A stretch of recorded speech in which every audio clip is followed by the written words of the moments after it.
শুভ সকাল বন্ধুরা, সোনালী লাইফস্টাইল পেজে আরও একটি নতুন ব্লগে আপনাদের স্বাগত জানাই।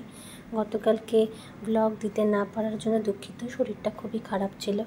আজকে সকালে আমি প্রথমেই ঠাকুরের জামা কাপড়গুলো ভালো করে ধুয়ে নিচ্ছি। প্রচুর বাসি জামা কাপড় হয়েছে, সেগুলো ধুয়ে নিচ্ছি। তো হ্যাঁ, আমার খুবই সত্যিই খারাপ লাগছে, কালকে আমি দিতে পারিনি ব্লগটা। তো আজকেও আমি খুবই কষ্ট করে দিতে হবে এরকমই একটা ভেবেই আমি ব্লগটা দিয়েছি। তো ভুল ত্রুটি হলে মার্জনা করবেন।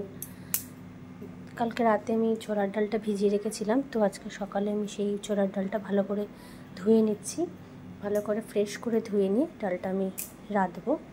ছোলার ডাল আজকে সকালে ছোলার ডাল আর রুটি খাওয়া হবে। আমরা যেহেতু তেলের জিনিসটা একটু অ্যাভয়েড করি, তো পরোটা লুচি কিছু করব না, জাস্ট রুটি হবে। এই যে নারকেলটা আমাদের বাবার বাড়ির নারকেল, আমাদের বাড়িতে তিনটে মতো নারকেল গাছ আছে, সেখান থেকে বাবা নিয়ে এসেছে, একটা পড়েছে তো নিয়ে এসছে। খাওয়া দাওয়া হয়ে যাওয়ার পর আমি ব্লগ দিচ্ছি, ছবিটা দিচ্ছি ছোলার ডাল। আসলে ভুলে গিয়েছিলাম, তো এটা রয়েছে, এটা রাতে খাওয়া হবে। আসলে তাড়াহুড়োতে না, আর শরীরটাও যেহেতু খারাপ, সব দিক ঠিক মেনটেন করতে পারিনি। খাওয়া দাওয়ার পর আমি এখন পুঁইশাক কেটে নিয়েছি, সব সবজি, বেগুন, কুমড়ো, আলু, পুঁইশাকের ডাঁটা সব কেটে নিয়েছি। সেগুলো এখন রান্না করব। পুঁইশাকটা আমি চাপাবো, কারণ পুঁইশাক চাপিয়ে আমি অনেক অন্যান্য কাজ করব। আমার হাজব্যান্ড বাজার থেকে চলে এসছে, তো সেগুলো আমি বাজারগুলো নামাবো, কি মাছ বা কী নিয়ে এসে সেগুলো দেখতে হবে। তো ওগুলো করতে অনেকটা সময় লেগে যায়। তো সে কারণে একটা রান্না একটু চাপিয়ে দিয়ে গেলে কি হয়, দুদিকটাই ব্যালেন্স হয়। একদিকে রান্নাটাও হতে থাকে, আর একদিকে অন্যান্য কাজগুলো এগোতে থাকে। নাহলে আমি যদি শুধু পুঁইশাকই রান্না করে যাই, তাহলে অন্যান্য কাজ হবে না। আর ওদিকে শুধু ওই কাজটা শুধু করলে এদিকে একটা আইটেম এগোবে না। যত তাড়াতাড়ি সম্ভব করা যায় কাজকর্মগুলো। শরীরটা ভালো নেই তো, এই কারণে। তোমরা কারা আমি মাছের মাথা দিয়েও পুঁইশাক করি, তো আজকে আর করবো না, আজকে নর্মাল করছি, এমনি পাঁচ ফোড়ন দিয়ে। তোমরা কে কী মাছের মাথা দিয়ে পুঁইশাক কে পছন্দ করো সেটা কমেন্ট করে জানিও। আমিও পছন্দ করি, কিন্তু খুব কম। আমি এই নর্মালটাই বেশি পছন্দ করি।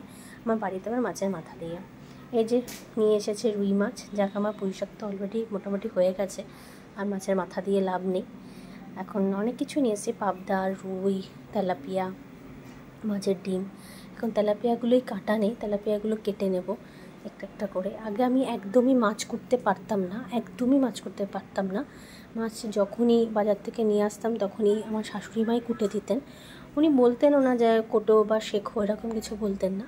আমি একদিন মাকে বলতাম যে মা, এমন মাছ দাও না যে আমি একটু কুটতে পারি, শিখতে চাই। তোমরা যদি শিখতে চাও বলে প্রতিদিন ধরে যখনই চারাপোনা মাছ আসবে, একটা থেকে দুটো তুমি কাটবে। তো ওই চারাপোনা মাছ কাটতেই আমি একটু তেলাপিয়া, ভোলা, তারপরে পাবদা, এই সবগুলোই মোটামুটি কাটতে পারি, কারণ এগুলো তো অত অসুবিধা হয় না।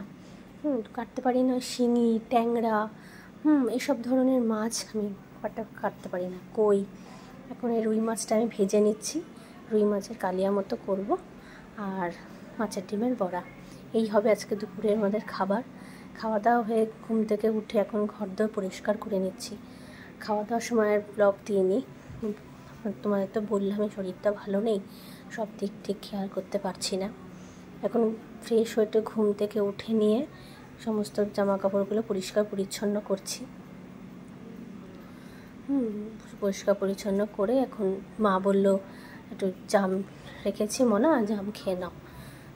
আসলে শরীরটা ভালো নেই তো একটু ফল টলগুলো খাচ্ছি। অনেক বেলা হয়ে গেছে, বিকেলে করে আমি জাম খাই না, কারণ কোনো ফলই খাই না, হজম হতে দেরি হয়, কিন্তু মা দিল তাই। এখন সন্ধ্যের সময় বাবা চলে এসেছে, এখন বাবাকে এর সাথে কথা গল্প সব হবে। তো চলো বন্ধুরা, আজকের ব্লগটা এই পর্যন্তই, কালকে আবার দেখা হবে। Good night.